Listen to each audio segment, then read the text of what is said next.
Everybody, thank you for tuning in. My name is Dan Kornhauser, and I am here with my co-host Bobby Hunt. As always, I want to thank you guys for tuning in for a special edition of Shoot the J. Shoot it! Woo! I Been a love minute. it. A lot to break down. Yeah, we got a lot to get into. We haven't done a show in a few weeks, and I'm very excited. We got NBA draft, NBA free agency, trades, rumors, Kevin Durant, all sorts of foolery. I'm ready, Bob. Are you ready? Oh, I'm more than ready. Let's do it. Love it. So let's jump right into it. Let's start with the NBA draft that did happen a couple of weeks ago.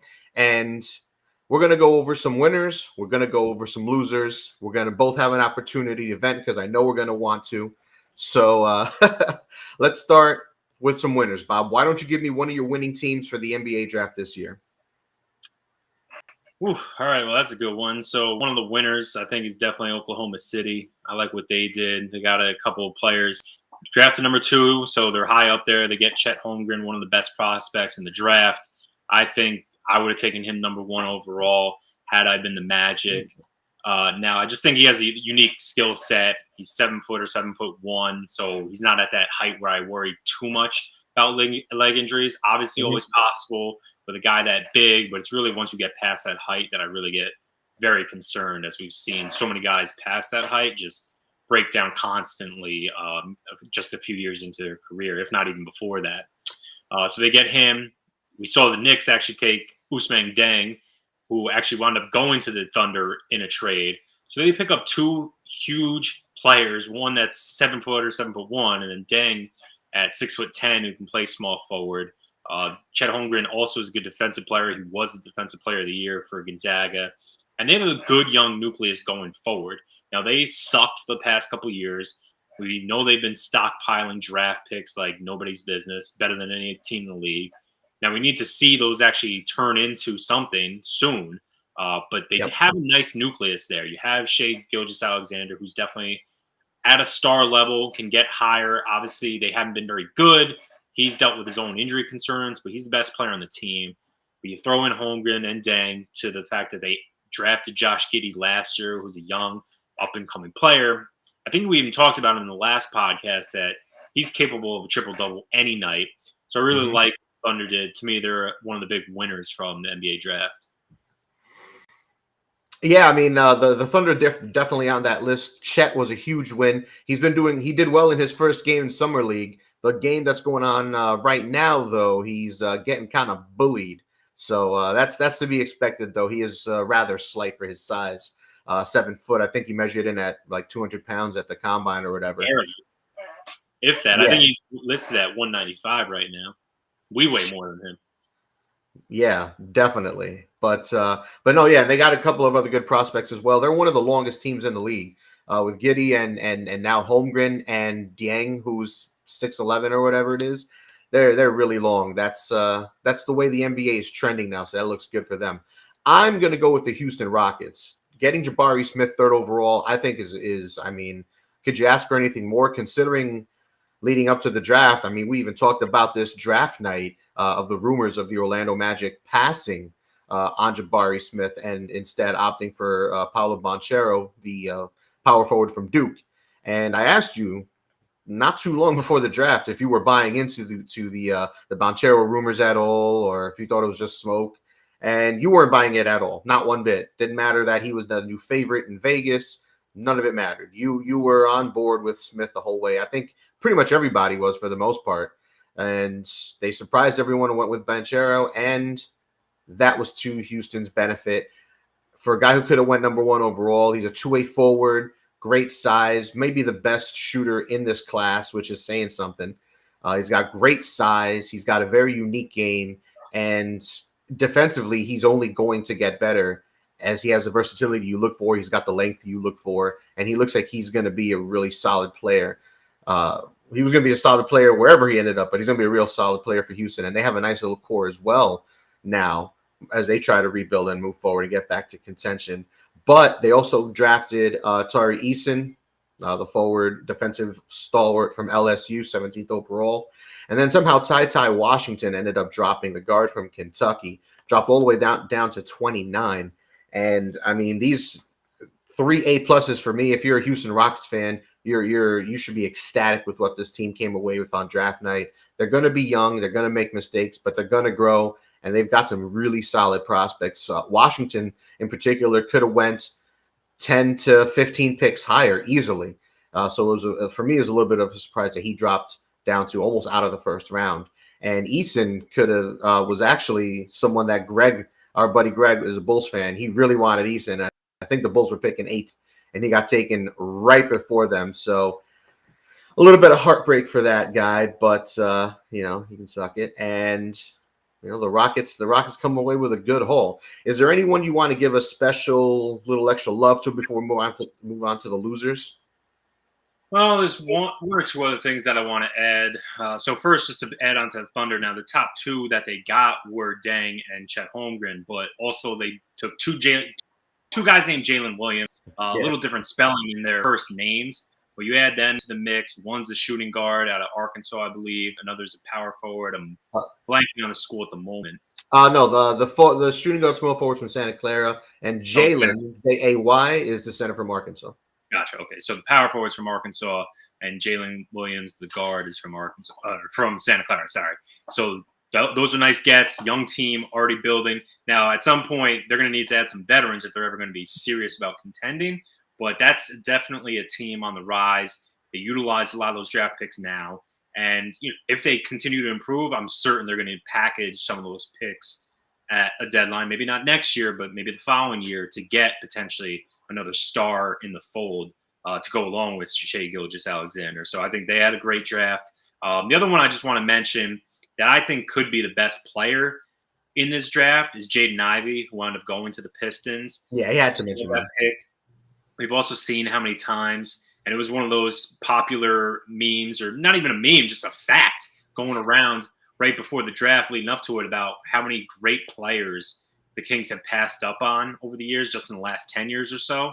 Mm-hmm. And now Keegan Murray could turn out to be a great player. Definitely looks like a nice shooter, probably fits their roster better right now because we talked about how many guards they have, and they did trade one of them in Tyrese Halliburton last trade deadline just a few months ago. But Jaden Ivey, to me, is going to be an explosive playmaker. I love the fact that he went to Detroit. I think Detroit should be very happy with how they've rebuilt that roster right now. Having Cade Cunningham, who was in that Rookie of the Year race, he could have won it had he not missed so many games with injury. But you add Jaden Ivey there out of Purdue. I think he's a dynamic player who will work well with Cade Cunningham. They can split the playmaking duties. They can also shoot. They both can drive to the basket at will.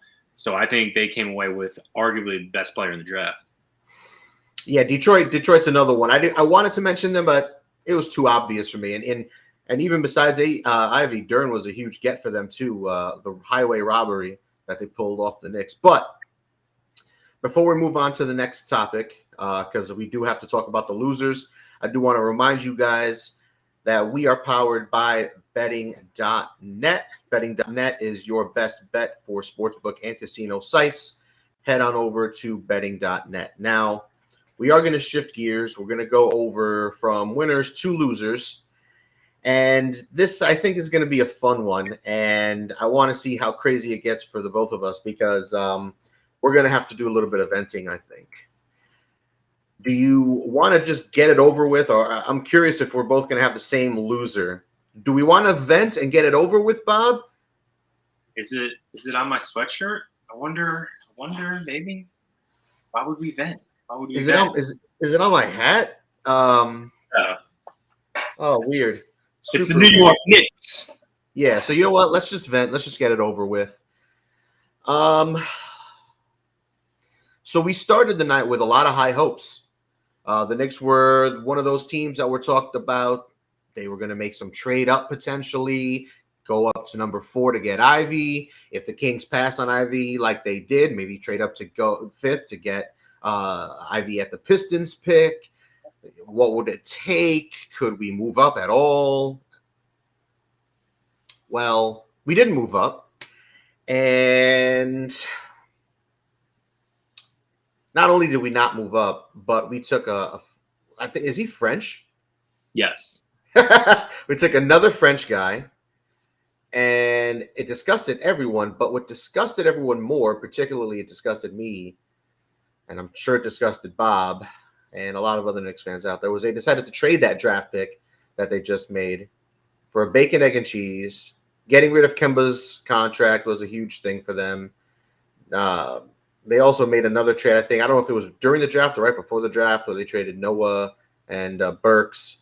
But that aside, they ended up going from the 11th overall pick to, I think, trading down. And then they got rid of that pick and ended up at the end of the night having only a second round pick and selecting, I want to say, Trevor Keels. And it was gross. What a damn disappointment. What a disappointment. Ridiculously depressing for the Knicks, as usual. We can't have anything nice.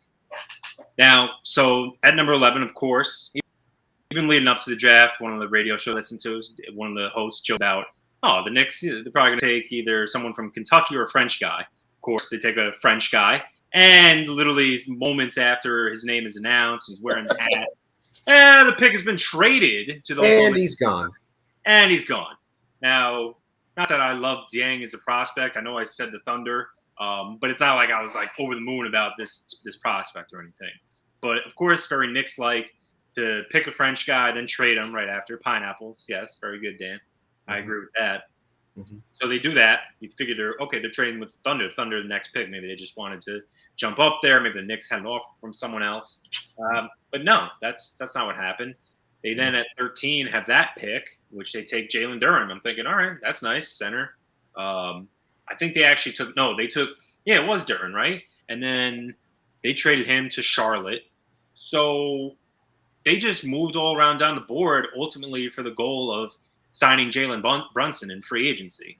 All they come away with from this draft is Trevor Keels, a freaking 6'4" small forward of all things, which is just threatening. I know he was a McDonald's All-American, so that's all well and good.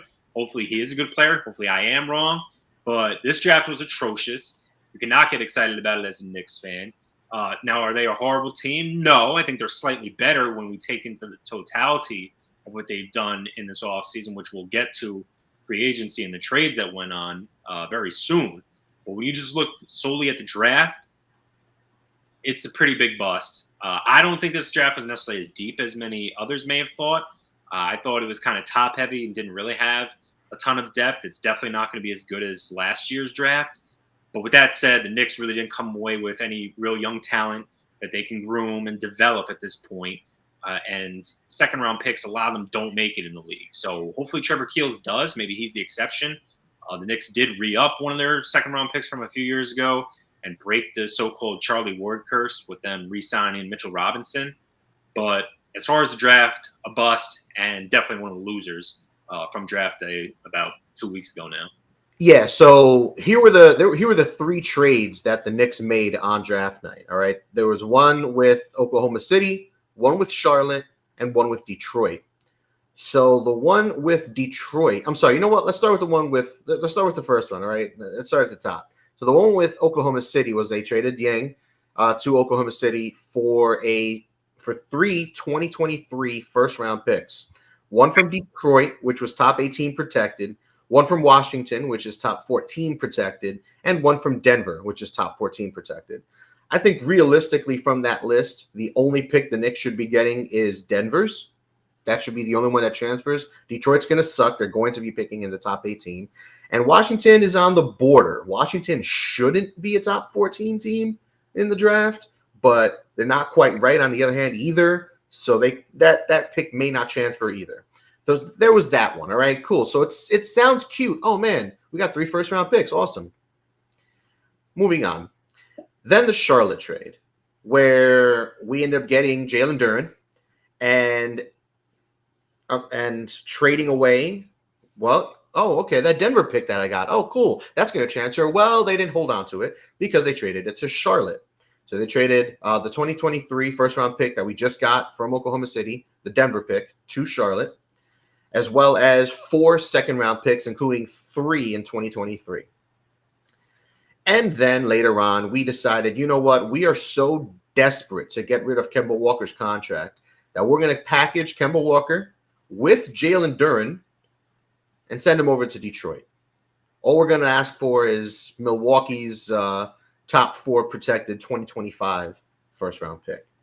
So we end up leaving the draft with no first-round picks, but we got Trevor Keels, 2025 first-round pick from Milwaukee, a couple of top 14, top 18 protected picks from Detroit and Washington for next year that we're not going to end up getting. And, yeah. So, do you control the scroll? I love that. Knicks suck. It's very fitting.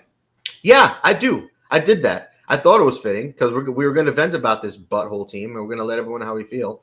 And I think this pretty much sums it up.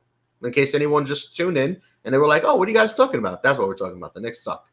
Yeah, they're one of the most miserable franchises in all of sports, especially over the last 20 years. Everyone probably tuning in knows that, and it doesn't look like there's many changes on the horizon. And hey, that's the life as a Knicks fan. Luckily, not all my teams suck, but the Knicks are definitely one of them. So moving on from the Knicks sucking, which everybody knows, we've talked about that often, and it breaks my heart. I don't want to say these things, but it is what it is. We went from winners to the Knicks. So let's talk about some losers, Bob. Give me an NBA draft loser from this year's class. Besides the Knicks, of course. Besides the Knicks. I mean, there wasn't anyone to me that was the glaring, just, awful pick. A lot of these guys, like I said, it's top heavy. I really don't think there's going to be a lot of depth to this class. I mean, you could look at maybe, say, the Nets. They don't, in Brooklyn, in New York as well, just like the Knicks, they don't really come away with anything of consequence. We're going to get to what a dumpster fire they are as a franchise, but they really didn't add anyone in this draft or have any picks, so they can't refill their roster. So it doesn't look good for them either. There was a lot of more winners, I'd say, though, than losers, because in the instant analysis, and it's only been a couple weeks, teams either got multiple draft picks or they took someone that everyone thought they'd take. I don't think anyone really bombed the draft except the Knicks. They're the only one that stands out head and shoulders above all the rest because they stink. They're an awful team. And, at least other teams that aren't making a lot of first-round picks, they either are competing and have good players, or they're just outright tanking, and it doesn't matter. They want to be picking potentially that, what's his name? I can't even pronounce it. I shouldn't even ask you that because you can't pronounce names either. But the prospect next year that's going to be in the draft, he's like a 7-footer. Maybe looks like a baby Giannis. Some teams are drooling over him. I think it's Victor Wembanyama, something like that. That's the guy, yeah. Actually. And so weird name. He's maybe the next big thing in the draft for 2023. He's right now the presumed number 1 pick next year. But to me, it's mainly the Knicks. I don't have another loser, honestly. Well, you know what? I'm going to go a little bit outside the box here, and I'm going to say the loser of this draft was the fans, because this class had a lot of hype in terms of not only the top 3 prospects, but who would go 4th and so on and so forth. Then we were curious about all these trades. What are the Nets going to do? What are the Lakers going to do? Were they going to make a trade on draft night? Was Rudy Gobert going to get traded? Was Donovan Mitchell getting traded? Was something big going to happen? Was Miles Turner going? What was there going to be something that happened? There were all these rumors, all these possibilities, and literally nothing happened. Nothing at all. As we said, the Knicks shit in the bed was the biggest story of the night in my book, aside from Paolo Banchero going 1st overall. But even that's not even a surprise, because he was a favorite going into the draft, despite what you and many other and the majority of people thought that it wasn't going to be Banchero. It ended up being him. So that was a surprise, but they're not losers for that. Banchero's a fine prospect and also worthy of the number 1 overall pick. But I'm going to say the fans. There's so much potential, so much excitement. Nothing happened. As you were going through that, actually, I like that outside the box because it jogged my memory. I think the real losers also in this draft, not a team, not the fans, but I'm going to say Dyson Daniels and Christian Braun, because all everyone was talking about during the draft or after the draft was their mom. That's not a good look. I mean, great for their mothers because, People are bringing them up because they're attractive, but not exactly what you want to hear, especially when you're going to an NBA team or really any professional team in sports, because you're gonna hear it. Let's just put it that way.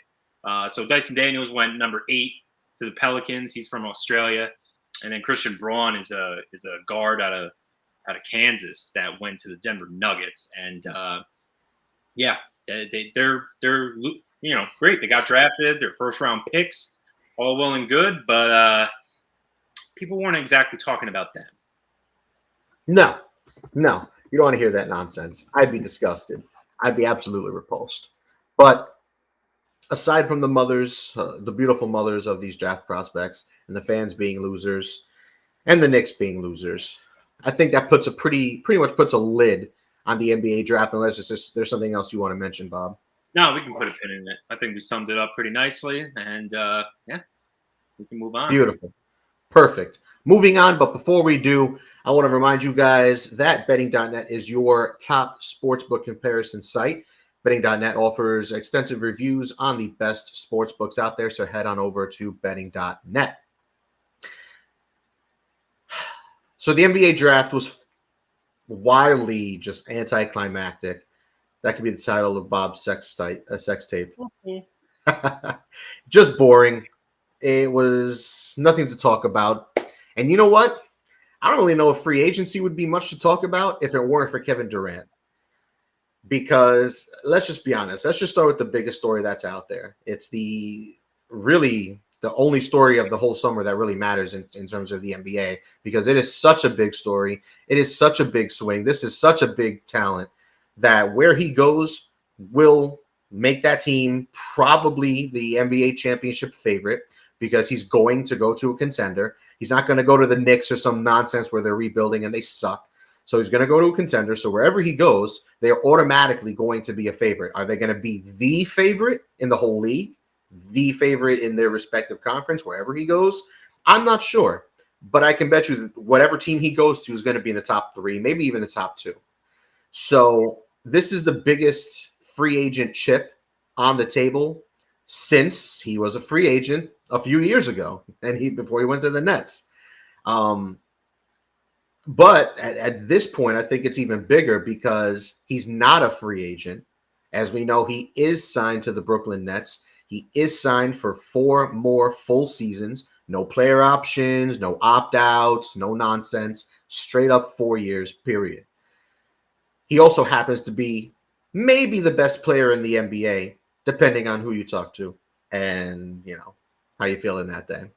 But this is a huge chip, and a lot of guys are already off the table.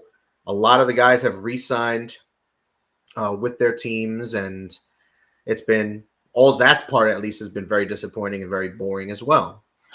But as of now, there's no news on where Kevin Durant is going.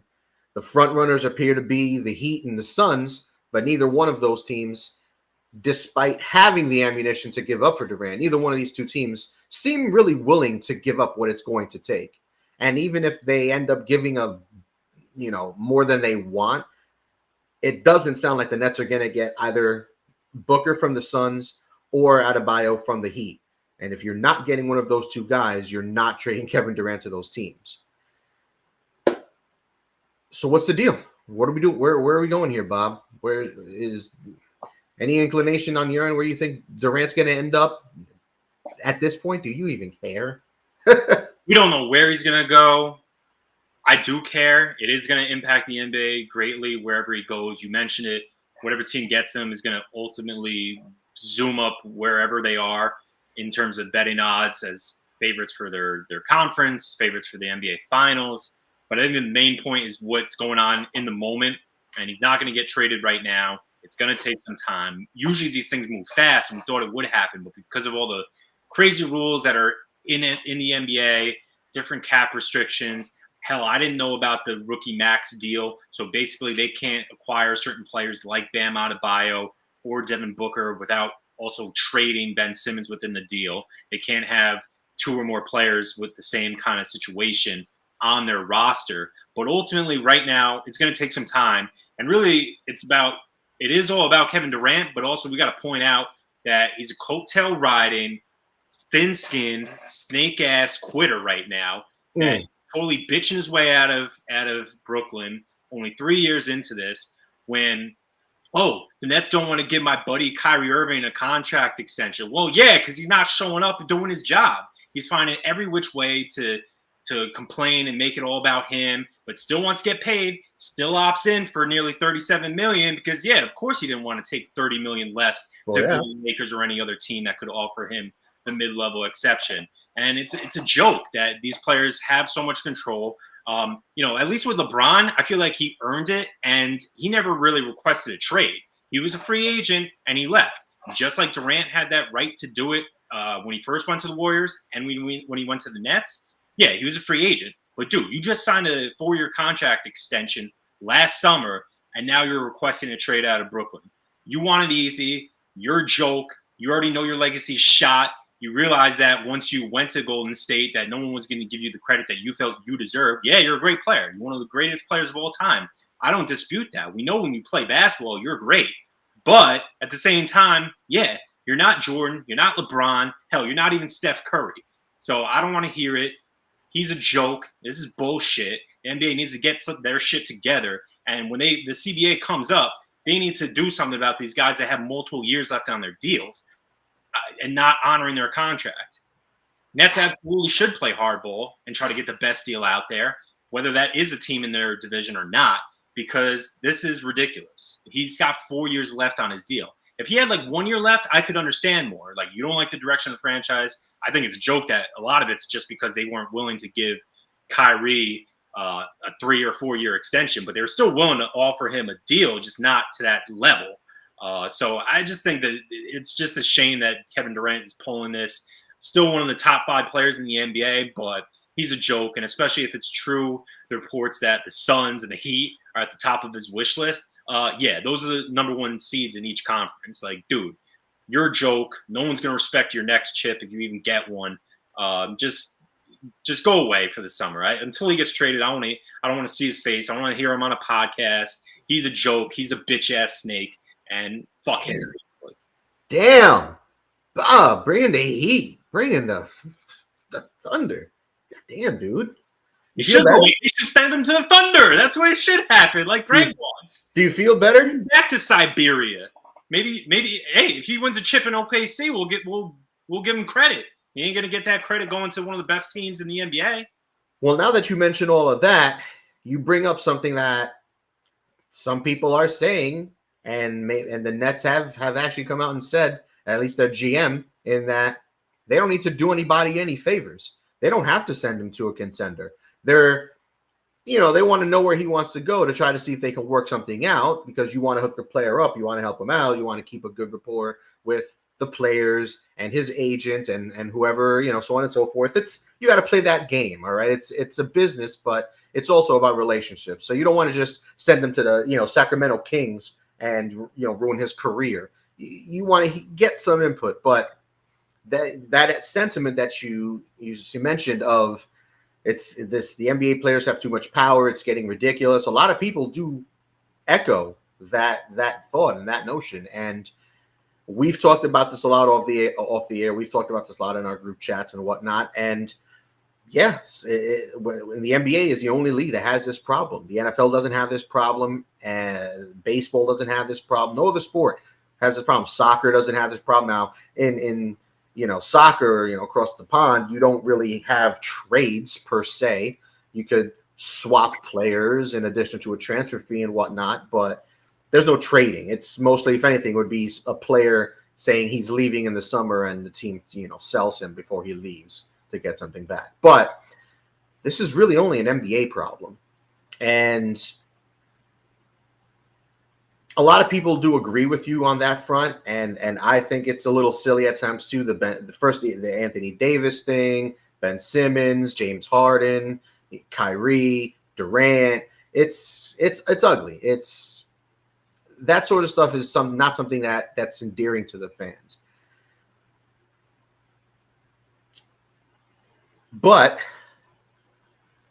I don't think it's as big of a problem. That's as big of a problem as we think it is, as you think it is, or as a lot of people think it is, because it's only been a select few guys, and it's only the guys who are really at the tippy top of the iceberg. It's not, you know, a starter who's bitching, you know, whatever. It's not John Wall or somebody like that saying, you know, trade me, I demand to be traded, blah blah blah, and making life miserable for his teammates and showing up fat to the games and warm up and you know, having fake injuries and checking out. It's not guys like that, you know. It's the top of the food chain. But on the flip side, for every star like a Simmons or Durant who requests a trade, Harden, for every star, there's 2 or 3 other stars that just did the opposite. You know, I mean, Beal just signed a max no trade clause contract, the only no trade clause in the NBA right now, you know, to stay with Washington. And let's be honest, Washington's not close to a championship. I think that's fair to say. I mean, you've seen a whole bunch of guys re-sign this offseason. Damian Lillard has signed a long-term contract with the Blazers. You know, we just saw Joker get a big fat deal to stay in Denver.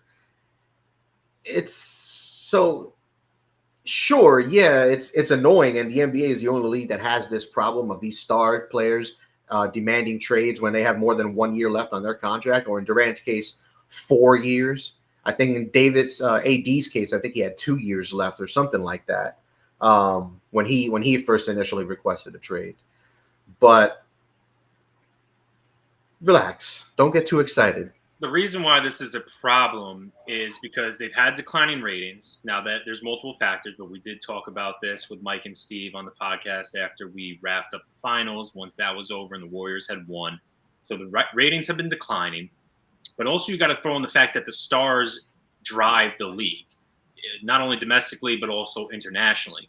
This will turn people off from the league. Seeing Kyrie Irving get paid $30 to $40 million each year and him just not show up for work.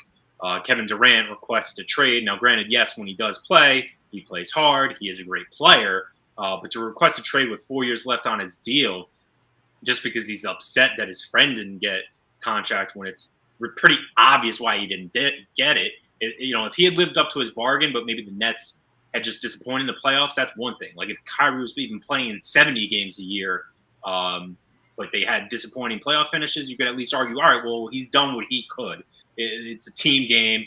It depends on everybody to get the best out of it. They obviously have a piss poor head coach. They've made some bad moves otherwise and had some injuries to deal with, of course. But that's not been the case. And so it is bad for the league to have these guys, you know, dictate all the terms. It does turn fans off. And also because the regular season product is pretty crappy right now. That's why the salaries don't make sense, because it's really – people are disinterested in the regular season. It's too long. Now, obviously, people's viewing habits have changed a lot in the last 10 years with all the streaming sites and all the different things we have at our fingertips. NFL is still king, and I think that's because not only just because of how the last 30 years have gone, but because every game means so much.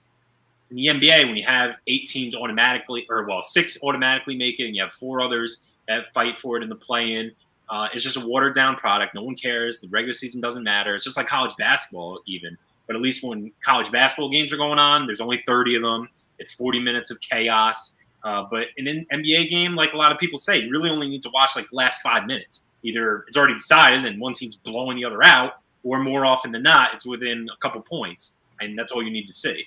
And then we talk about load management plenty of times. So these players, whether it's Kawhi, Kevin Durant, LeBron James, all these guys over 30 are sitting out games, and even the trickle-down effect. We've seen teams like, I love bringing up the Raptors from not this past season, but the year prior. Mm-hmm. They were sitting OG Anunoby, who's like 24, 25 for a bunch of games. Fred VanVleet, who's maybe just a couple years older, managing these guys and really not even trying to make the playoffs just because they knew, all right, we're not going to compete for a championship like we did a couple years ago. Let's take it easy on this guy. So it kind of has a trickle-down effect where these guys don't feel like they need to show up for every game. They don't owe anything to the fans. They're making so much money that even if they got like fined or anything, it wouldn't matter. That's why I just feel like, yes, right now, for the most part, the league is still pretty healthy. But if things continue, it will become an issue. And we've already seen a lot of fans and heard a lot of fans that are turned off. And we've seen it in the ratings. Whereas On the flip side, you've seen the NFL get back to where they were, if not more. All right, but again, you're not wrong. You're not wrong on anything you said, but don't have an aneurysm. All right, relax. You got really animated. You got very upset. I know our viewers like the passion, but Well, I vent about the Knicks. I'm venting about the Kevin Durant, the Brooklyn Nets, as it turns out. but Crazy. Knicks fans are making fun of the Nets. Are you kidding me? Yeah, that's what it's come to. Yeah, that's what it's come to, Bob. But I want to remind you guys that the grueling truth and this show are powered by betting.net. Betting.net is your best bet for finding the online casino or sportsbook that's right for you. So head on over to betting.net. And Greg Ryan watching in. This is our buddy Greg. Thanks for tuning in, Greg. So he asks, where is KD going? We had Bob vent about KD and stars requesting trades and tanking and teams sitting guys and all sorts of things. Bob got upset, and I like it, Bob. You feel better after all that? Oh yeah, got it over. Okay, good. Good. It's good when if you're gonna diarrhea, you might as well feel good afterwards. You don't want to still feel like crap after. So that's good. I'm glad you feel better. So, where's he going, Bob? Give me a team. You don't need to tell me what the trade package is going to be. We already know it's going to be the largest of all time. The Nets want the haul. They're willing to take this to the regular season if they have to, and they don't care, which I love. I love their stance. They want the mother load for this player who is a legitimate top, maybe the top player in the league, a legitimate top 3, top 5 guy in the NBA, a future Hall of Famer in his prime, locked up for 4 years. This is never a situation like this has never happened in the NBA. Not like this. Not a superstar, a top 5 player in the NBA, NBA champion, all-star, Hall of Famer being available, locked up for years. Just doesn't happen. Yeah. Anymore? I do. And I'm gonna. Someone's got to after you shat all over him. But where's he going, Bob? All right, so I hate on some of these shows where someone maybe says it depends or gives a wishy-washy answer. So before I get to kind of explaining in more detail, gun to my head, I would say the Miami Heat, although I don't think it's going to happen very soon. And now I have said I don't necessarily think they'll want to trade him in division. But at the same time, I do acknowledge it's not like they have rivalries like the Knicks do with a lot of these teams. We have seen them trade with the 76ers, even though, yes, that was probably the only deal that was really possible or made any sense when they traded for Ben Simmons and gave up James Harden in that deal at the deadline. We have seen them trade with the Celtics. Now, granted, that wasn't Sean Marks, their current GM, but Billy King acquired Kevin Garnett and Paul Pierce, and we know how much of a disaster that was about 10 years ago now. So they have shown a propensity to trade within division. If the Celtics were to dangle Jaylen Brown, I think they'd definitely be interested. We've talked a lot about the Raptors, and Greg's one of the ones that's brought it up a lot of times. It makes sense. Scotty Barnes coming off a Rookie of the Year. You also have OG Anunoby, who looks like one of those young 3-and-D star wing players. He was only 25. So that's definitely a possibility. Those are nice trade chips. Recently, I've heard that the Raptors want no part of giving up Barnes in a deal. But if you're getting Kevin Durant, you're going to have to make some concessions. They're going to – whatever team it winds up being is going to have to give up either a guy that's already a young star or looks like he's going to be a star and soon. So ultimately, I think it makes more sense to trade him out west. But to me, if I'm the Suns, I'm not giving up Ayton and Bridges. I think they run thin then, and then you're looking at, all right, maybe I only have one more year of CP3 at a high level. I really don't actually think the Suns make a ton of sense. They're definitely not giving up Booker. I highly doubt Booker's going in a trade. So it would take the Nets and probably another team getting involved for it to happen with the Suns. To me, the Warriors makes no sense because, like Draymond said a couple years ago to Kevin Durant, we don't need you. And they just won a championship without him. So I'm not giving up Wiggins and Poole and a bunch of picks and mortgaging even more of my future to bring in Durant, who's going to be 34 when the season starts. So I'm eliminating teams while I'm also getting to the Heat, and why I think ultimately that is what I would lean toward. But I really think it could go into the season, honestly. We thought it would happen quick. I mentioned it at the top of the show. But that's the problem with all these different rules in place with the NBA and all the different problems that that are going on with the different teams that are possible trade destinations, it's going to take some time. It's not going to happen to me within the next couple of weeks, and it may go to the season. Ultimately, I think the Heat, just because, look, Tyler Hero, I don't think is as good as maybe some people think, but there might be a team like the Nets that still thinks he's very valuable. I don't love the Heat giving up Bam Adebayo in that deal, but it would probably have to get done for them to get Durant. And we've just seen a propensity for the Miami Heat to pull the trigger and land stars. It's obviously an attractive destination for numbers of reasons. No state income tax, a lot of things to entice a young man down there, even a man at Durant's age at 34, and living in that weather. Pat Riley, is great. GM, done it as a coach as well. So I think ultimately the Heat, but there could be a dark horse out there really that we're not thinking of either. Now, I just thought of this as you were talking. I was going through some of the rosters and stuff like that. Now, I wish I had a list of like all these teams' draft picks in the coming years, because that's going to be a big part of it. They want an all-star caliber player. They want other good players if possible, and they want draft picks. So if we just saw Rudy Gobert, now we're gonna go get off Durant soon and move on to the rest of the NBA. But we just saw Rudy Gobert get traded for 4 future first round picks, 2 of which were unprotected, and 1 of which is a right to swap, and as well as it was 5 first round picks. 2 that are unprotected, 1 is a right to swap, and 1 is top 5 protected in 2029. But they got 5 first round picks. They've got the rights to Walker Kessler. They got Pat Bev. They got Jared Vanderbilt, Malik Beasley, etc. So Utah got a haul.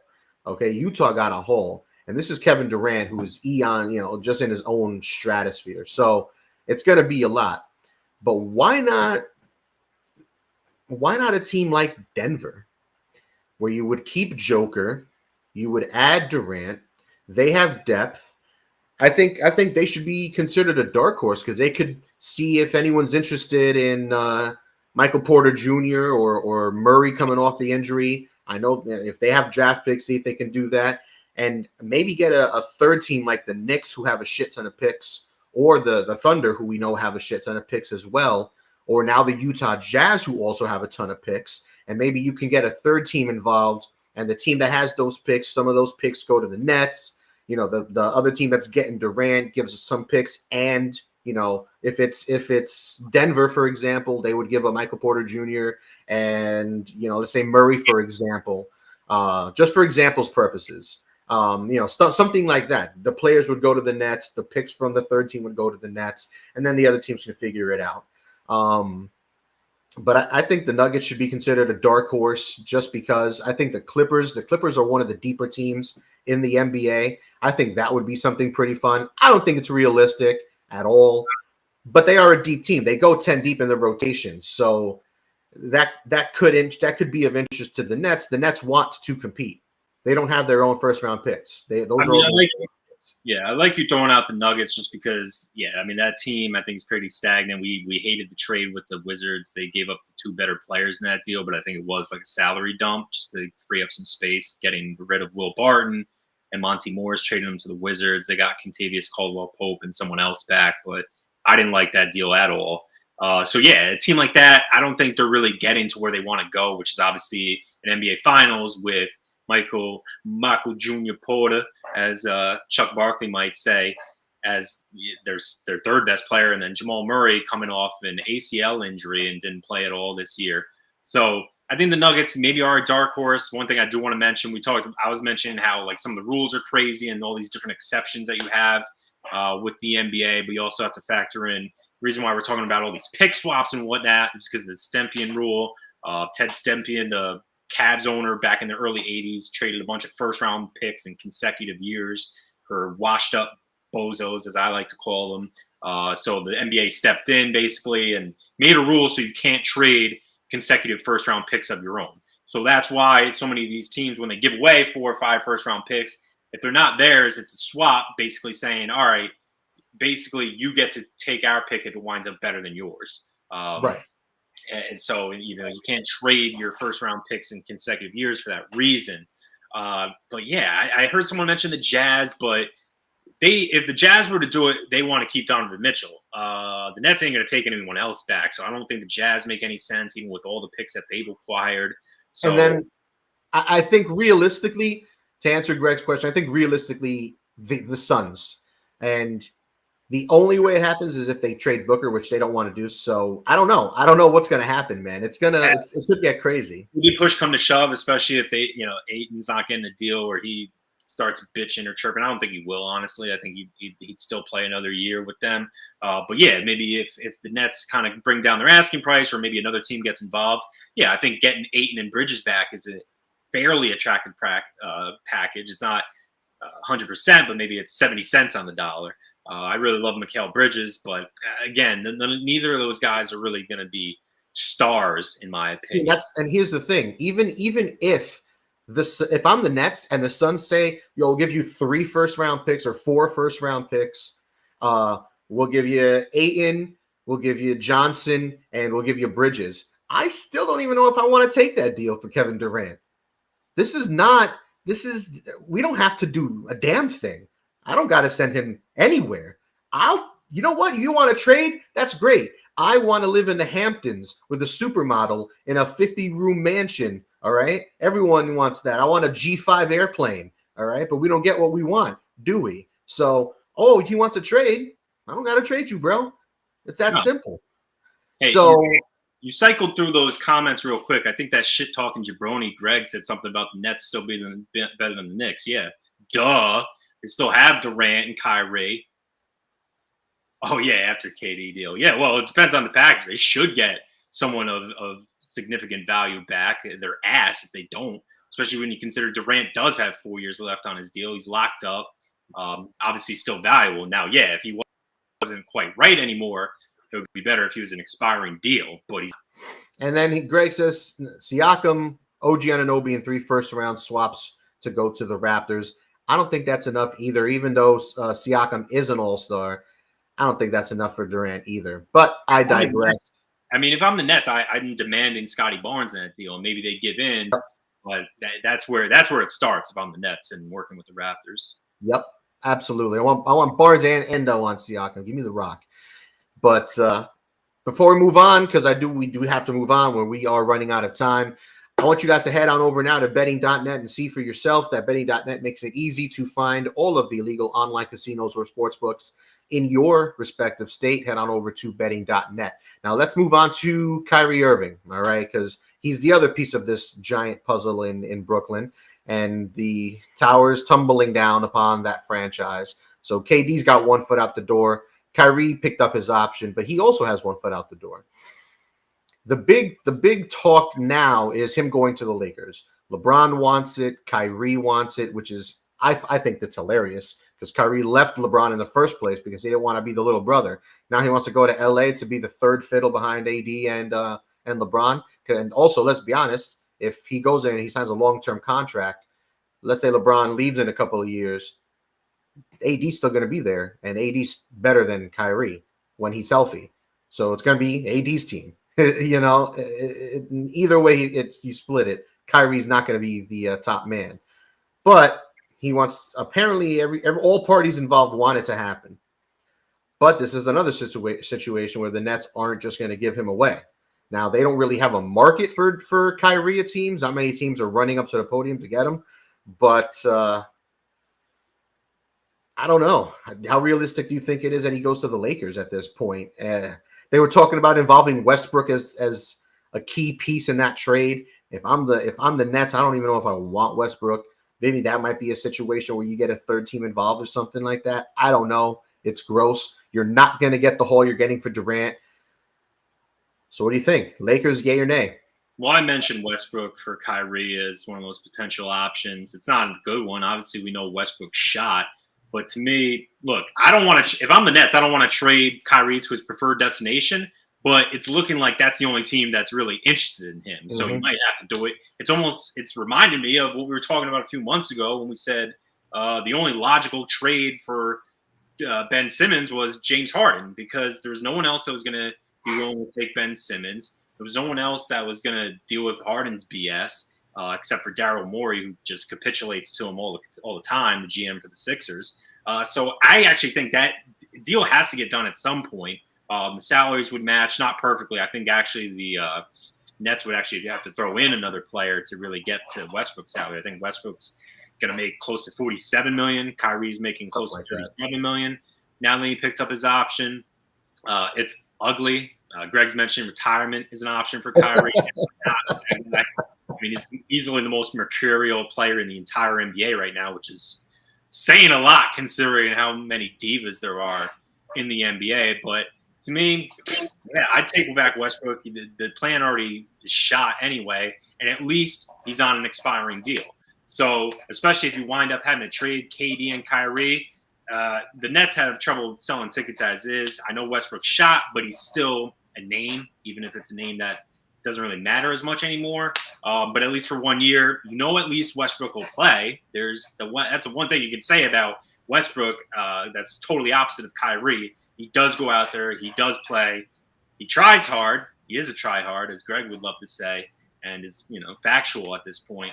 But it's 1 year, and his deal would come off the books. But you could also, at the same time, if they don't find a trade partner for KD, you'd rather just say, all right, let these guys play. Kyrie has 1 year left as well, and you let them walk. But they're in an even tougher situation with Kyrie in a sense, because they're not gonna get anything of value for what his talents are. When he plays, we know how good he can be, but Durant's really what everyone's waiting for. I don't really care about Kyrie. As much as I was dumping on Durant before, I actually would rather talk about Durant more than Kyrie. All right, so let's move on from Kyrie then, and let's talk about the rest of the NBA. There's all these other teams, all these other moves.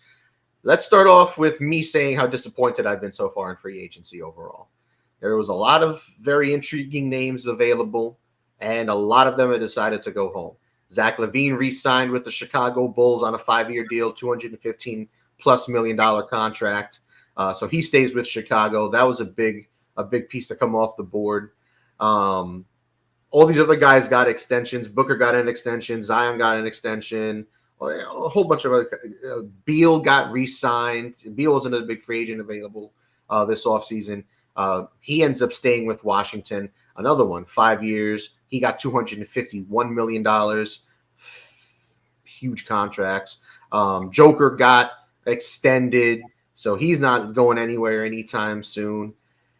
It's and then even going down to the B-listers, guys like Jalen Brunson going to the Knicks, which is the biggest move of the Knicks offseason, the only move maybe at this point. Anthony Simmons going back to Portland. Yeah, I mean going all the way down. It's been very underwhelming thus far. Yeah, at least it wasn't surprising though. Even when we were looking ahead in previous years to different free agent classes, we knew this one. Yeah, there was a lot of guys that maybe could opt out, but they weren't going to. And also going back to the point about, how I was saying it is a concern for the NBA about how these guys force their way out. Well, yeah, I'm going to sign these massive supermax extensions if in a couple years I'm unhappy and I can just say, you know what, I want out. I don't like the direction the franchise is headed. And these guys do have some leverage. Durant maybe doesn't have all the leverage, but there's still two factors at play. You alluded to one of them, the fact that it may look bad for the other superstars. The NBA players, just like the owners side with the other owners, the players are going to side with the players, and I get it. Yeah. So it could look bad for the Nets going forward if they're playing hardball and won't trade them. And then the thing that I kept saying is that, well, if the other team knows the guy's not going to be happy there and isn't going to want to be there, they're going to find that out. We know how the rumor mill works. We know how all the chatter goes in the NBA circles. We know how the off seasons are honestly better than the regular season. So that's going to get around, and teams will find out. So these guys re-signing with their teams. You also had Karl Anthony Towns re-signed with the Timberwolves. Not sure. John Morant got an extension. Max extension with the Grizzlies. So a lot of this is good. Yes, there's some loyal players still out there. We know about the guys who've been doing it for a while, like the Currys, the Giannis's, the Dames, the Jokers. Lou Dort got a fat contract. Yeah, that's right. I'm glad you mentioned that one. We were joking about that one. I mean, that could, if he's healthy, that's probably, he hasn't been healthy lately, but you also have the fact of the Thunder having a habit of kind of resting guys more than they should and not really trying for every win that they can. So that deal actually could wind up being a steal. It's maybe a little more than 20 mil per year. So he does look like a good two-way player going forward. But yeah, I don't know if I would have gone as high as that dollar amount. But hey, like I mentioned before, I like their draft. So maybe keeping Dort in the fold, keeping your own guys, maybe they do have a bright future. But yeah, very inactive offseason. Knicks signing Brunson was actually one of the bigger free agent moves since all these guys seem to stay. Now let's talk about the Knicks for a second, because we already shat on their NBA draft night. How do you feel otherwise what they've done this offseason? They bring in Jalen Brunson on a 4-year, $104 million contract, pretty much $26 million a year. They re-signed Mitchell Robinson to a 4-year, $60 million contract. And they signed Isaiah Hartenson, power forward, center, from the Clippers on a 2-year, $16 million contract. Nothing that really lights up the world. Nothing that really sets them up for a championship run. I'd give it a C plus overall. Just, they got better, which isn't saying much, but unimpressed. Right. So you mentioned disappointed. You mentioned those moves, Mitch Robinson re-signing as well. They hadn't had one of their own draft picks sign a second deal since Charlie Ward, who was drafted in '94. One of my favorite players growing up, point guard out of Florida State. Also was quarterback there. But he's the first one Ward signed his deal probably in like 97 or 98. But yeah, since then, damn near 25 years since a Knicks draft pick had re-upped for a second contract. Obviously, one of their better picks was Porzingis years ago, but they traded him to the Mavs. That had to get done. That's why they have a bunch of first-round picks still. Some they actually have used recently. But basically, they got slightly better, and they'll challenge for that play-in, like I was joking about. So they look a little better on paper. I do like Brunson. I like the player. It's just it's not moving the needle. They're not competing with the Celtics, the Bucks, the Bulls. They're not competing even if the Nets do keep KD and Kyrie. Nets still are a good team. The Raptors, the Heat, yeah, exactly. So there's at least 6 teams definitely better. And then you have the young up and coming teams like the Cleveland Cavaliers that definitely look better. That's another guy, Darius Garland, re-upped. So he signed his extension. A lot of these guys were RFAs. They've only been in the league for 2 years. And apparently Colin Sexton doesn't have a market, so Colin Sexton might end up re-signing with the Cavs. And then the Knicks, you're also looking at them talking about Donovan Mitchell. And while no doubt we would be excited, the fan base would be excited if they got Donovan Mitchell, but it still wouldn't be a move that really makes them significantly better. That's the thing. Like, he's a 6'1" combo guard who's not known for really playing great defense. Is he easily the best player on the Knicks if they were to trade for him? Absolutely. Would he make them better? Yeah. Would he sell? Yeah. Would he sell out the Garden? Well, they kind of sell out the Garden anyway, even when they're terrible. So yeah, it would help them get better. Maybe it would lead to we'd be excited more for what it could maybe do for bringing in another star, but it obviously wouldn't make the Knicks any kind of serious contender. So there's still obviously years away from being anything of consequence. They really need a draft pick to become a superstar. As much as I like RJ Barrett and do think he's a really good player, he's not that type of player. At best, he's going to be a two-way player who can get 20 a game, but he's still probably, a third best player on a really good team. So there's that problem. Julius Randle's still the elephant in the room. Obviously, he was giving the finger to the fans. We want to trade him, but there's no market for him really. His deal isn't that crazy, honestly, but given how negative he was toward the fan base and how he didn't play quite as well as the year prior, there's not as much of a market. We're seeing a lot of guys that really don't have much of a market out there for them. And a lot of it's due to either their style of play or just their attitude. And that's the attitude thing is always something to monitor, especially with these rebuilding teams like the Knicks looking to claw their way back into relevance. The one thing you mentioned Donovan Mitchell and the Knicks potential trade. The one thing I'll say to that end, reports are is that he asked what the franchise is doing. After the Gobert trade, and I think they traded what's his name, O'Neal or whatever is the Nets for a first-round pick, which happened right before Kevin Durant requested a trade. Yeah, exactly. So like the Nets aside, But yeah, the Jazz have made a couple trades that have been questionable. They got a haul back for Rudy Gobert, and it was a really good haul for him. But him asking the front office what's going on, not a good look. So those rumors will stay swirling. I don't think anything they've done this offseason has really given any reason to stop any rumors involving Mitch. Not at all. And I get why you question it. I know we talked about how he butted heads with Rudy Gobert, especially the whole coronavirus incident. People don't remember he had that infamous press conference where he was making light of coronavirus and touching the mic and the whole desk, and then literally like the next day he tested positive, and that's when everything really shut down around the time of the pandemic. Didn't he also like cough on the mic or cough at somebody? Yeah, he like coughed on the mic and he was touching it and like being playful about it. And the next day he tests positive, and that's when all the shit hit the fan. So they butted heads, but at the same time, yeah, Donovan Mitchell's no dummy. He still knows that Gobert was the second best player on that team. He ain't winning dick with Mike Conley and Bojan Bogdanovic as the next best players on his team. And even the first round picks they got are still, a bunch of them are still years away. So the Jazz just aren't that type of team. Just like we talk about teams like the Pacers, where it's like, who are they really attracting in free agency? A lot of guys aren't signing up to play in middle America for the most part. So it's just tough for the Jazz. I can see why you question that.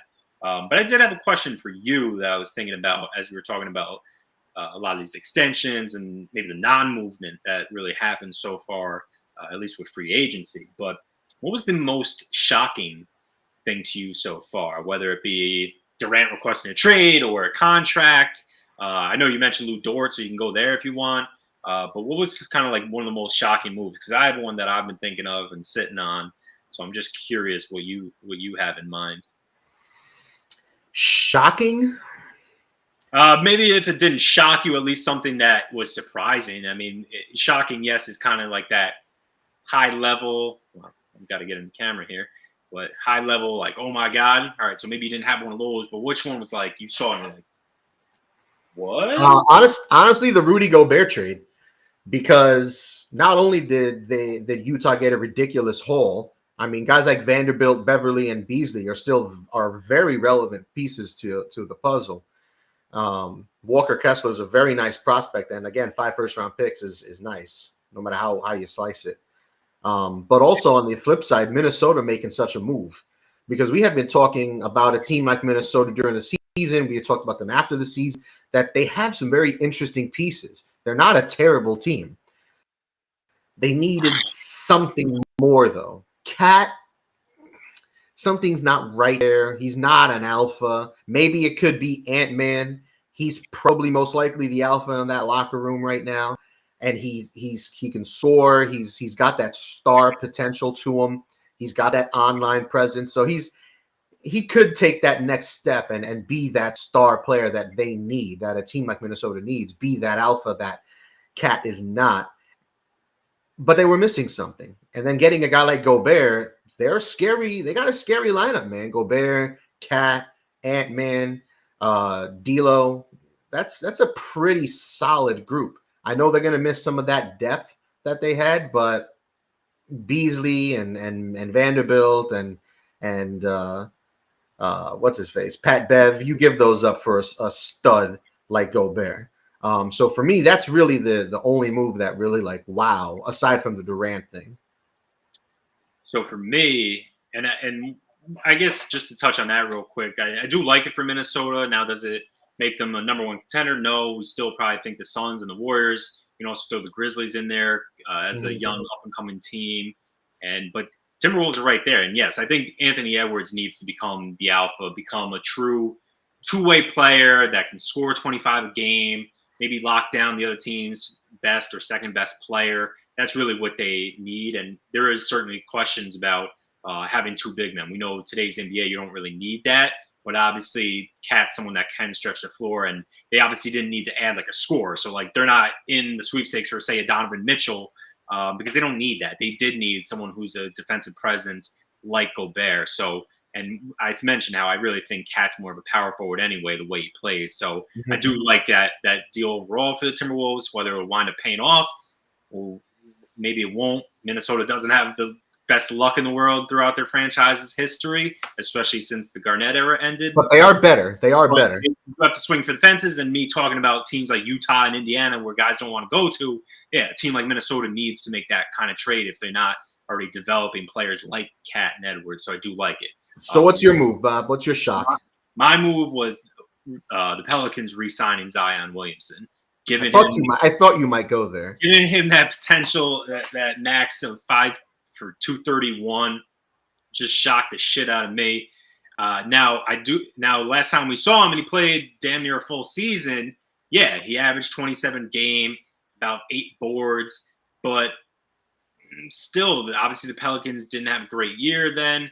They did make the playoffs this year without him, so you think, all right, if he's healthy, yeah, that team's really dangerous when you factor in that they have Brandon Ingram, you have CJ McCollum, have Jonas Valanciunas, so they definitely have a lot of nice pieces and certainly should be a team on the rise, definitely a dark horse contender for the West. But to me, when he only has played 85 games across 3 seasons, I'm very concerned. Now, I know when he's been out there, he looks great. And recently we saw some pictures of him after he's, I guess, been working out and getting back in shape. Yeah, he looks a lot better, looks trimmed down, cut. Hopefully he can be healthy. This may be a moot point. Maybe he will live up to the contract. We know he has the talent, at least, to do so. And he's young enough in his career where I can't completely say he's like a complete injury-prone bust. But 85 games in 3 seasons, just a little over a season in 3 full years, dealt with foot injuries, dealt with knee injuries, and the way he plays, obviously, can wear on him. Even if his knees are holding up and he's trimmed down to 250 or 260, still, just the way he plays and always going for high-flying dunks and just, you still got to play the way you are. Like, I don't want him to necessarily change his game completely yet, but I'm concerned. I don't know if I would have thrown the bag at him quite yet. I would have said, let me see you do it. And if he plays 70 games at least, I'd say, yeah, by all means, give it to him. But I wouldn't have done it now. I think that's a questionable move and definitely one that shocked me when I saw it. Well, the good thing, for that, at least on the team end of it, is they did add injury protections to the contract, different clauses in the contract, and he has to meet certain benchmarks to make a certain amount of money. So on the surface, it's a 5-year, $193 million contract, but it could be worth up to $231 million if he meets certain benchmarks. Now, maybe that is a little questionable because, like you said, he missed all of last year with a fractured foot. He only played in 24 games in the 2019-2020 season because of his torn meniscus and the knee problems that you were talking about, the foot problems, the knee problems, et cetera, et cetera. Yes, that's all there. And, I agree with you, but like we were talking about the Indianas of the world, the Minnesotas of the world, the Utahs of the world, New Orleans. New Orleans is an amazing city. Everyone loves New Orleans. Players don't necessarily show much inclination to sign with New Orleans. Yeah, and it is still one of the smallest markets in the NBA. And it is, yes. Them and Memphis are the 2 smallest markets in the NBA. And Memphis is an amazing city too. So, it's not necessarily the city so much, more so than it is just guys just don't want to go there for whatever reasons. But, Zion's cleared to play. He has no restrictions, apparently. His weight is down. Everything looks good. Yeah, I think Zion, good for him. Yeah, you got to take those risks. Yeah, and definitely you make a great point to what I was saying, given where they are located. But, hey, they do have a nice young roster, but I would have waited a little longer to give them that. So one more, 2 more trades.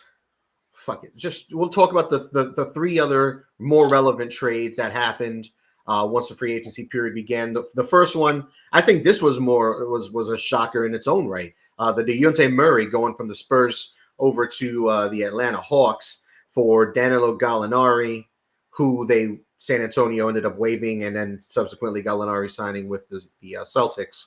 But for Gallinari and 4 first-round picks, a 2023 first-round pick, looks like it's unprotected, 2025 and 2027 first-round picks from Atlanta, both unprotected, and then a 2026 pick from Atlanta that San Antonio has the right to swap. So they got a bunch of first-round picks as well. That seems to be the theme when these teams are trading these players, is getting a shit ton of draft picks back. And then the Atlanta Hawks were involved in another trade. They traded Kevin Huerter, their shooting guard, to Sacramento. I think that's a great ad for Sacramento. It's exactly what they needed. But Sacramento gets Huerter, and they traded Maurice Harkless, Justin Holiday, nothing special, and a future first-round pick to get him. And then the other big one was Malcolm Brogdon. Brogdon going to the Boston Celtics from Indiana for 5 players and 2023 Boston's 2023 first-round pick unprotected. Pretty much no one in that deal that Indiana got is worth mentioning. I just feel bad for Daniel Theus. He keeps getting traded or signing with Boston, and then they end up trading him as soon as they possibly can, shortly afterwards. So, I feel bad for him. He keeps having to move, but yeah, Indiana didn't really get anything for anything special or anything of note for Brogdon. But those were the other big trades. Anything stand out to you on those fronts, Bob? No, Kings suck. They're of no consequence. So even though, it looks nice for them, they're just irrelevant, probably the most irrelevant franchise in the NBA. That has the longest playoff drought. Then, all right, so the Hawks trade for Murray is a big deal. Let me not downplay that one. I think that one was a great coup for them. We didn't even know that he was, like, for real on the block. We were questioning, like, why would the Spurs trade their best player? He's still on a decent deal. But, again, they really don't have much else there. The cupboard is bare. They figure just blow it up and maybe do right by him. He did say good things about his relationship with the Spurs, so maybe they did him a solid. They figure, all right, let's just rebuild, get as many draft picks and draft capital as we can and work with that going forward. So I just don't think it's a great fit with Trae Young. I get it in the sense that, now you can kind of split some of the playmaking duties. We know plenty of times, even though Trae does get a lot of assists, he, in many ways, is more of a shooting guard because he does shoot a lot. He can spot up from 3. He can do it off the dribble. And Murray is a do-it-all kind of point guard. So it'll be an interesting fit. It'll be a fun backcourt to watch, but they're better again. But are they competing with the Bucks, the Celtics, the Heat, the Bulls? No, I don't think they are. And then the last one, I really like Brogdon trade. I've been a big Brogdon fan for a few years now. I really like how he plays, but I know that he's always hurt. So I like what the Celtics did, picking up him and Danilo Gallinari. And for them, at least, it's about depth. So they're not going to rely on these guys a lot. They're going to miss games during the regular season. For them, though, their roster mainly stays intact for a team that did make the finals. So at least for them, assuming health, at least come playoff time, if I have Danilo Gallinari and Malcolm Brogdon in my rotation, that's a huge upgrade over friggin' Peyton Pritchard and Grant Williams. So for that, of all those trades, I actually like what the Celtics did the most because they really didn't have to give up much of consequence in terms of picks or players, and they're rotation pieces. They're not relying on them to be their second or third best player. Maybe the third best player in case of Brogdon, but still, you could argue it's their third best player still. All right, and finally, before we put a bow on this wonderful edition of Shoot the J, before I move on to that, I want to remind you guys that betting.net finds the best promotions, offers, and bonus codes, so you don't have to. Head over to their website now to take advantage of things like free bets and matching deposits. Head on over to betting.net. Now, before we wrap things up here, Bob, we've touched on a lot. We've touched on a lot so far. I like it. Got a lot done. Gotten a lot done this show. Even though we talked more about Durant than I preferred, we've still gotten a lot out on the table. There's still some guys left, even though most of free agency is pretty much done. Deandre Ayton, which we discussed from the Suns, but Colin Sexton, I mentioned earlier, he's a restricted free agent for the Cavs, but he's probably going back because he doesn't have a market. But we didn't mention James Harden. James Harden. I knew you were going there. I knew the James Harden stan, and you had to go to James Harden. Listen, he is a free agent. That's you know how I feel about Jimmy, all right? That's my boy. That's my boy, all right? Jimmy. I love me some Harden, all right? Now, if anything, what was surprised besides the Gobert and the Durant, it had to be James Harden declining his $47.4 million player option. I mean, That sounds crazy to me. But if he's going to re-sign with Philadelphia, which it seems like all indications are he is going to re-sign with the team, he's probably going to get something in the $35 million, give or take, range, 2, 3, maybe 4-year contract, maybe. But he wanted to save the team some money, wanted to give him an opportunity to make some moves. They did trade. They did a trade with the Memphis Grizzlies for De'Anthony Melton, which I think is an underrated move. Very solid shooting guard. I think Memphis is going to miss him. I know Ja wasn't too pleased about the trade. I know he tweeted something about the trade once it was made official. But tell me something about James Harden, Bob. I want to hear something. I was saying with free agency, yeah, a lot of these guys are going to opt in because they know damn well that's the most money they're going to make, especially when they're on the back nine of their career. The only reason Harden didn't is because his gimp is the GM and Daryl Morey. So backward and take him against his will. So I'm sure he's gotten a guarantee from him that he's still going to get a 3-year deal, probably worth like $95 to $100 million. So yes, his annual value per year is going to be lower. But he knows already, given his declining play and probably his agent being in his ear telling him, this is probably the last big deal you're getting. So, yes, he's going to sacrifice maybe $10 million, if not a little more, for this coming year. But at the same time, just like MLB, these contracts are fully guaranteed. So he'll sacrifice that knowing that Daryl Morey is going to give him a deal close to $100 million. So ultimately maybe take less in the short term, but overall he's still going to make like an extra 53 to 55, some odd million dollars guaranteed for the next 3 years. So that's what's going to probably wind up happening there. I do like some of the Sixers moves. I think bringing in De'Anthony Melton, PJ Tucker gives them a little more toughness, gives them a little more depth, obviously. 3-and-D player who's still well respected, even at 36 or 37, like Tucker. Danny Green's shot, so getting De'Anthony Melton for him, a nice young up-and-coming point guard, is a nice get for the Sixers.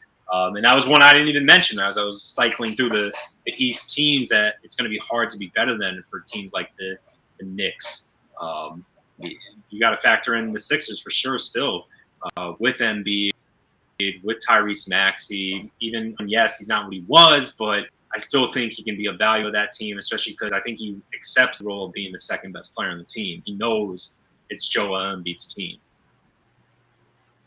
Well, as long as he's not confused.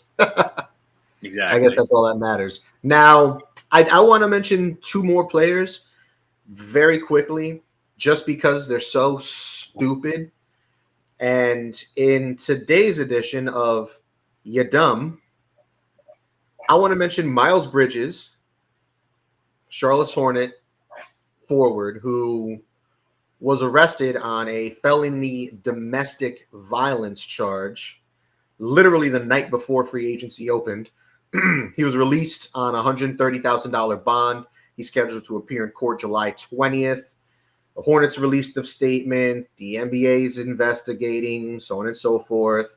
But he's a restricted free agent, and he was going to get probably close to a max deal, or at least over $100 million like Brunson did. But you can throw that out the window. He's not getting any of that now. He'll be lucky to just get the restricted free agent money if he doesn't go to jail or anything crazy like that, because his girlfriend released photographs of her condition afterwards, after whatever happened leading to this arrest, and it was not pretty. He should be kicked out of the NBA. If this stuff comes out to be true, he shouldn't be in the NBA anymore. Career ending, unacceptable, jail time, fines, the works, lifetime ban from the NBA, beating his wife. They've been together for a few years now. They have children. Apparently, she says whatever happened in front of the kids. That is devastating for a child. I mean, just nothing good about that. Nothing good at all. He should be absolutely ashamed of himself. And he's a clown. He's a fool. And I hate his face. Look, the only things I'll add to that, we're mostly in agreement with that. But also, I will be fair. He's still innocent until proven guilty. Of course. That's why I said if this is proven in court, that all these allegations are true, he's a piece of shit and he should lose his career. Well, we still need to go through the legal process, but yes, Of course. the pictures are pretty damning. Mhm. There is a relationship there. It's not like just some random woman. Like, obviously, we've seen people try to discredit what's going on with Deshaun Watson because we don't know their names and they're not like they don't have a existing relationship with Deshaun Watson. But this is totally different. It's his wife, supposedly happened in front of the kids, and Okay. it is very damning. And even he turned himself in. He more or less had a post, I think, somewhere where he kind of acknowledged he fucked up. So Yeah. it's looking pretty bad.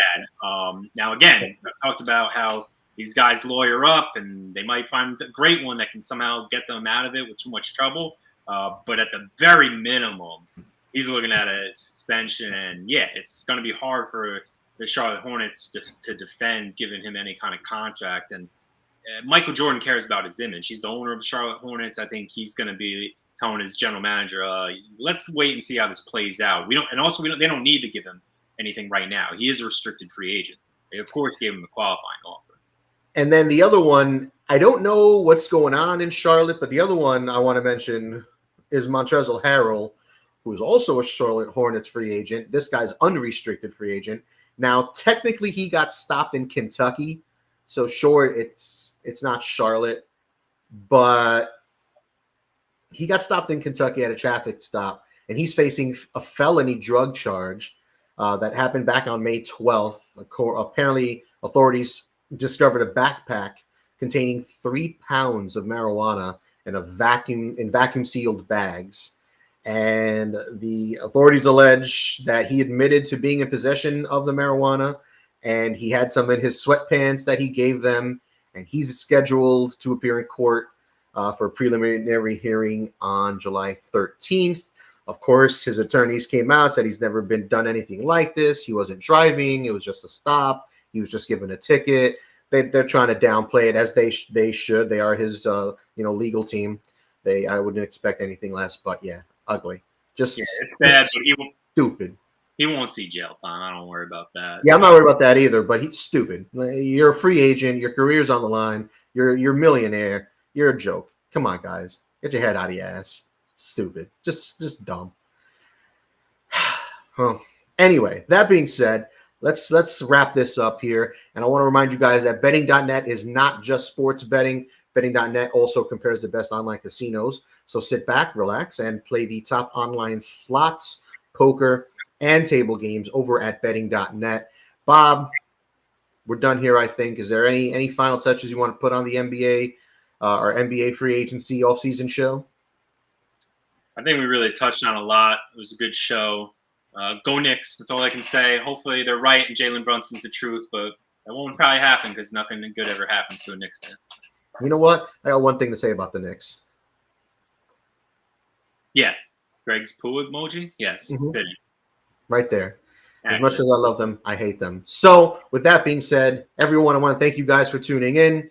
For Bobby Hunt, I am Dan Kornhauser. Give us a follow on Instagram, on Twitter. The handle is at DB Talking Sports. D as in Dan, B as in Bob, DB Talking Sports. Bob does the IG. I do the Twitter. Give us a like. Give us a follow. On the show, subscribe. Visit rulingtruth.com. Visit betting.net. We'll catch you guys next time. Have a good one. For Bobby Hunt, I'm Dan Kornhauser. See you later.